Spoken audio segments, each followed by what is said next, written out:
4-5 साल के मासूम बच्चे अहमद अली को मर्डर करके गंदे नाले में उसकी लाश फेंकी गई है। ये सारे क्राइम तमाम मुल्ज़िमों ने एक ही कमरे में एक दूसरे के सामने किए। दरिंदे भी ऐसे नहीं करते। रिहाना एक लूज कैरेक्टर औरत है जिसका कई मर्दों से उसका ताल्लुक है और उसने उसी नाजायज ताल्लुकात का फायदा उठाते हुए अपने आशना के साथ मिलके ये खौफनाक जुर्म किया है। सोना बरामद है, 1.5 करोड़ रुपया बरामद है, 5 अदर पिस्टल बरामद है, कैरी डब्बा जिस पे ये वारदात करते थे वो बरामद है और बेशुमार गोलियां बरामद की गई हैं।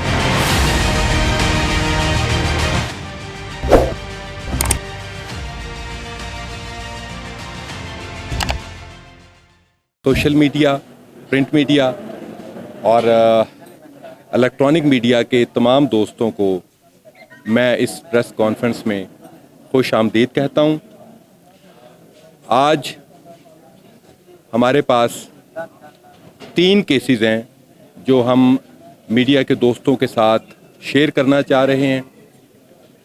2 ब्लाइंड मर्डर्स ट्रेस हुए हैं और एक रॉबर्स का गैंग बस्ट किया है डीएसपी एक्टिंग डीएसपी कैसर अजीज ने।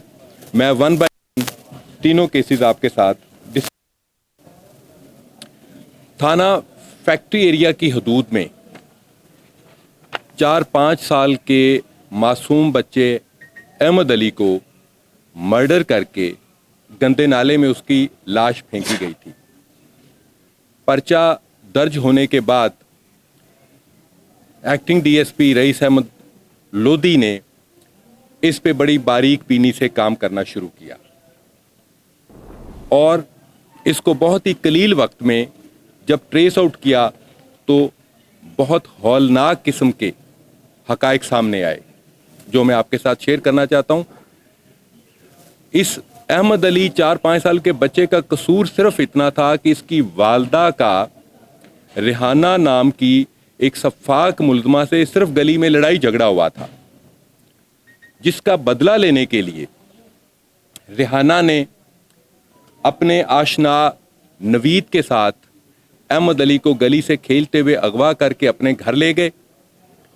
घर ले जाने के बाद 2 और मुल्ज़मान नदीम उर्फ दीमा और अहमद रज़ा उर्फ शापर, इन्होंने उस मासूम बच्चे के साथ बदफेली की।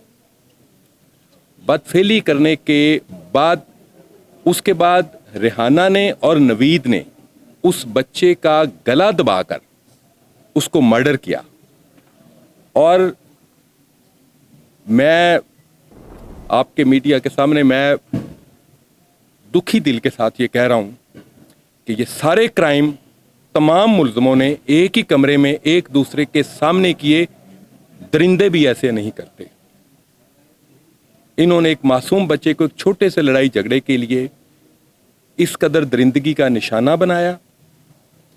और मैं अप्रिशिएट करता हूं रईस अहमद खान लोधी और उसकी टीम को कि उन्होंने इन मुल्ज़िमों को ट्रेस आउट किया और तमाम मुल्ज़िमों को गिरफ्तार किया।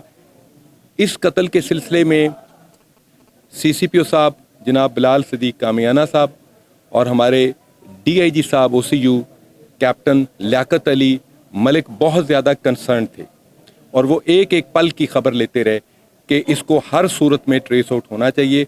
मैं शाबाश देता हूँ इनकी टीम को कि इन्होंने इन तमाम दरिंदों को गिरफ्तार किया। और इसमें ये भी मैं बताना चाहता हूँ कि रिहाना एक लूज कैरेक्टर औरत है जिसका कई मर्दों से उसका ताल्लुक है और उसने उसी नाजायज ताल्लुकात का फ़ायदा उठाते हुए अपने आशना के साथ मिलके ये खौफनाक जुर्म किया है।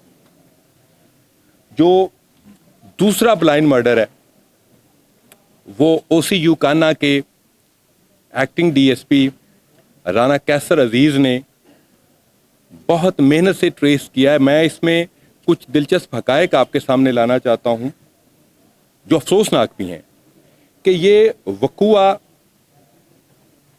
29 जून 2022 को हुआ। ये मर्डर का वकूआ है, 29/6/2022 को हुआ और मुल्ज़मान ने मकतूल नदीम अख्तर को बगैर किसी पोस्टमार्टम के जल्दी जल्दी में दफना दिया। उसके बाद किसी तरह से इंस्पेक्टर कैसर अजीज को खबर मिलती है कि ये नेचुरल डेथ नहीं थी, ये एक कत्ल था। इन्होंने उस पर काम करना शुरू कर दिया और जब काम किया तो मालूम हुआ कि इसका किसी किस्म की कोई FIR भी दर्ज नहीं है। बड़ी मेहनत से इस वकूए की 2023 में 12 अक्टूबर 2023 को FIR दर्ज करवाई गई। FIR दर्ज करवाने के बाद तफ्तीश तब्दील होके OC यूकाना के पास आई और OC यूकाना ने इस पे मेहनत करते हुए इस ब्लाइंड मर्डर को ट्रेस किया, जिस ब्लाइंड मर्डर की पहले FIR भी दर्ज नहीं हुई थी। और इसके हकायक इस तरह से हैं कि ये खातून है रुबीना भट्टी, इसकी उमर अली, इसकी नदीम अख्तर जट से शादी हुई थी। शादी के बाद इनके ताल्लुकात आपस में दुरुस्त ना रहे और उसके बाद नदीम अख्तर का जो एक वर्कर था उमर अली, उसके साथ इसके ताल्लुकात बीवी के कायम हो गए। और ताल्लुकात के बाद इन्होंने दोनों ने आपस में मशवरा किया, रुबीना ने और उमर अली ने, कि अगर नदीम को मार दिया जाए तो उसकी जो जायदाद है, उसकी जो वर्कशॉप है, उस पर आसानी से कब्जा हो सकता है।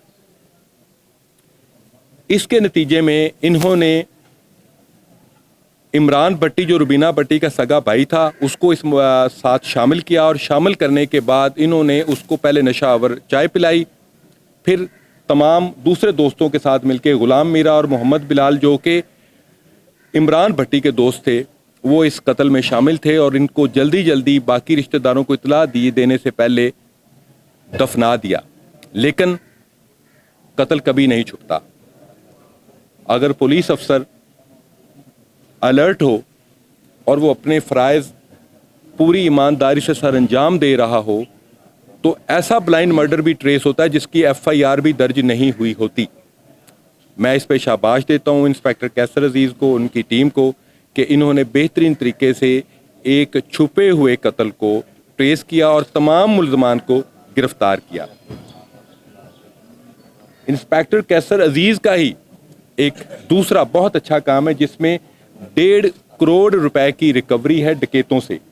डकैतों का तरीका वारदात ये था कि घर में दाखिल होकर गन पॉइंट पे घर वालों को यरगमाल बना लेते थे और फिर गन पॉइंट पे उनके घर से सोना, नकदी, जो भी कीमती चीज़ें होती थी वो लूट के ले जाते थे। इसमें मुल्ज़मान मुनीब और सगीर और सनी को गिरफ्तार किया गया है।